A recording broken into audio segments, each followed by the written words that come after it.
Hi. Hello. I'm Kelly. And I'm Adam. Welcome to I Love You But, where we talk about common relationship issues. And our advice on how to deal. While we drink wine. Drinking wine. Wine. Tonight, I Love You But, we need to talk about emergencies. Oh my God, he's bleeding everywhere. Somebody call. What do we do? The house is going underwater. The boat's on fire. What? The car blew up.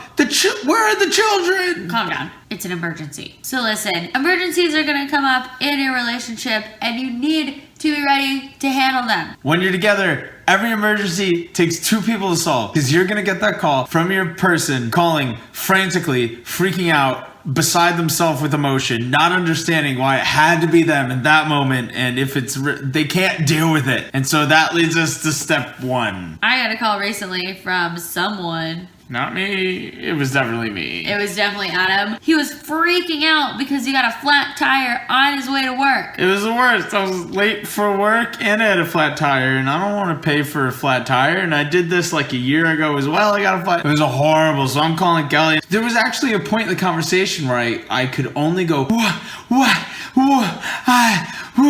and Kelly was like, "Stop, pull over. I'm gonna come over." And I was like, okay. Accurate. There was a period of time where he was just going, and I was like, okay, listen, that's not helping anything. So can you drive? Yes or no? If you cannot, pull over and I will come get you. The first thing in an emergency is stay calm, both of you. Not just who the emergency is happening to, which I know is obviously a lot harder. And I failed at horribly. But also the person who the emergency is being told to also stay calm, because what needs to happen next is you need to be clear about what problem you're having and what needs to happen now. Like the immediate next step. What's the problem?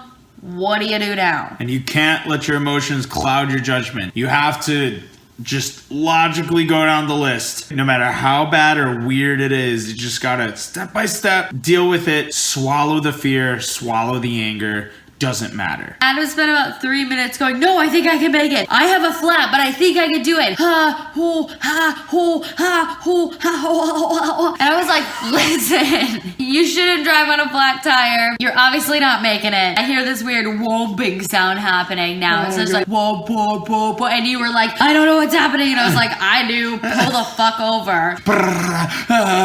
I felt like I was on railroad tracks towards the end there. I pulled over and Kelly was like, look, this is what's happening, because I was terrified I was gonna be late and all the things about work and stuff. Kelly made the plan, executed the plan efficiently, and it turned out to literally not be the thorn in everybody's side that it could have been. Obviously, one of you will be a little bit more calm than the other. It's okay. I think that the important thing is that you just try to stay calm, because when you try to stay calm, then you can try to be as clear as you can be, again, in what your problem is and how to solve it. And even if you don't know how to solve it, you can be clear on what the problem is so that your partner can solve it. Totally. Like is what happened here. Leaning on each other in an emergency isn't an issue.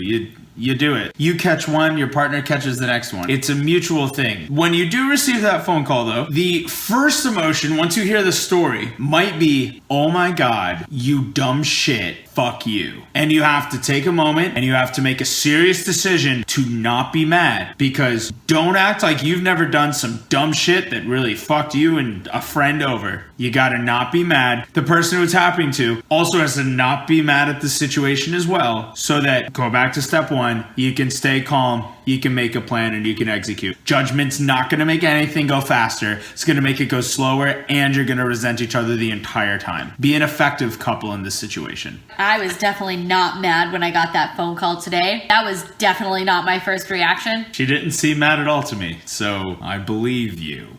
I think that jumping to anger is the easy decision. Oh, you did this thing, you're so fucking dumb, like whatever. One, you don't need that. Your partner doesn't need it because they're in an emergency at that time. And I also think it's a really great time to practice your forgiveness, because I think it's really important to forgive your partner for things that are kind of out of their control, for the most part. Honest mistake. They weren't trying to ruin everybody's evening. Yes, an honest mistake. Things happen, emergencies happen, last minute things happen, and honestly, if you can't forgive your partner, then like, what are you doing? if you can't practice forgiveness with your partner, then like, I don't know, man. I'll also say that in most cases, it's probably not as bad as it could be. Like, Adam got a flat tire on his way to work. I had to leave our house and then go pick him up and then take him to work. So he was a little bit late. It ended up being fine. I also had some things to do, but they could also wait. So like, it was also fine. So things are probably